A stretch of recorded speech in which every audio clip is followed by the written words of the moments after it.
আসসালামু আলাইকুম বন্ধুরা, আজকে আপনাদের মাঝে আর একটা ভিডিও নিয়ে আসলাম।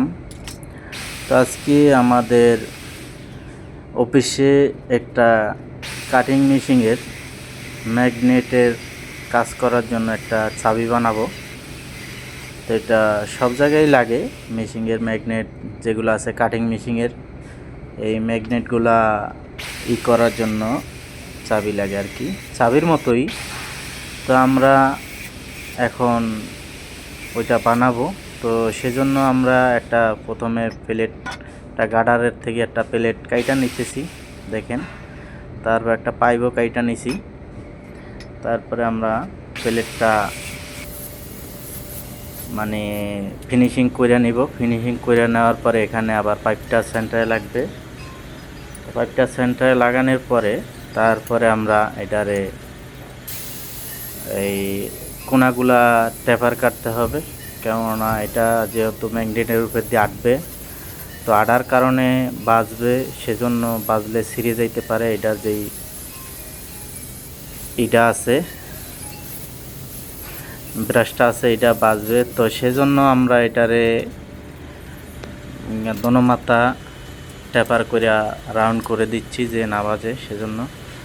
তো দেখেন, সবাই সম্পূর্ণ কাজটা দেখতে থাকেন শেষ পর্যন্ত, আশা করি ভালো লাগবে। এটা এখন আমরা এটা মাপ দিয়ে সেন্টারে আর কি দাগ দিয়ে নিতেছি। দাগ দেওয়ার পরে সেন্টার আমরা শর্ট পিস পাইপটা লাগাবো। তো দেখেন, আমরা সেন্টারে দাগ দেওয়া হয়ে গেছে। এখন পাইপটা টেকিন ধরায় নিব। টেকিন ধরানোর পরে তারপর আমরা ওয়ার্লিং করব কমপ্লিট থাকলে। তো আমরা প্রথমে টেকিন দিচ্ছি একটা, তারপরে মাটামি করে নিচ্ছি। মাটামি অ্যাকুরেট করতে হবে, আর দোনো দিকে একদম সেন্টার থাকতে হবে। সেন্টার না থাকলে এটা ঠিক মতন বসবে না। তো আমাদের দোনো সাইডে আমাদের টিকিন দেওয়া কমপ্লিট হয়েছে। এখন আমরা এটা সাইজ মতন পাইপটা কাইটা নিব।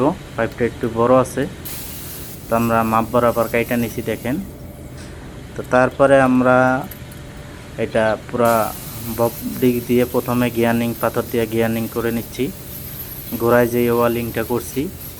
তো এখন গিয়ারনিং করার পরে তারপরে আমরা এটারে সুন্দর করে দেখতে হবে বেকাতারা আছে কিনা। ওয়ার্লিং করলে হয়তো মাল টানে অনেক। তো আমরা প্রথমে গ্যানিং করে তারপর আমরা এটা বব পাথর দিয়ে পুরা ফিনিশিং করে নিচ্ছি, দেখেন। ফিনিশিং করার পরে তারপর এটা দেখতে হবে বেকাতারা আছে কিনা। বেকাতারা থাকলে এটা সোজা করে দিতে হবে। তো আমাদের এটা একটু বেঁকা হয়ে গেছে মাঝখানে, ওয়ার্লিং করছি যেহেতু টাইনা গেছে, তো আমরা এটারে সোজা করে দিতে হবে। সোজা না করলে এটা অ্যাকুরেটভাবে লাগবে না। তো আমাদের কাজটা সবাই ধৈর্য সহকারে দেখার জন্য অনেক অনেক ধন্যবাদ। তো সবাই এরকম সুন্দর কাজগুলো দেখবেন, আর আগামী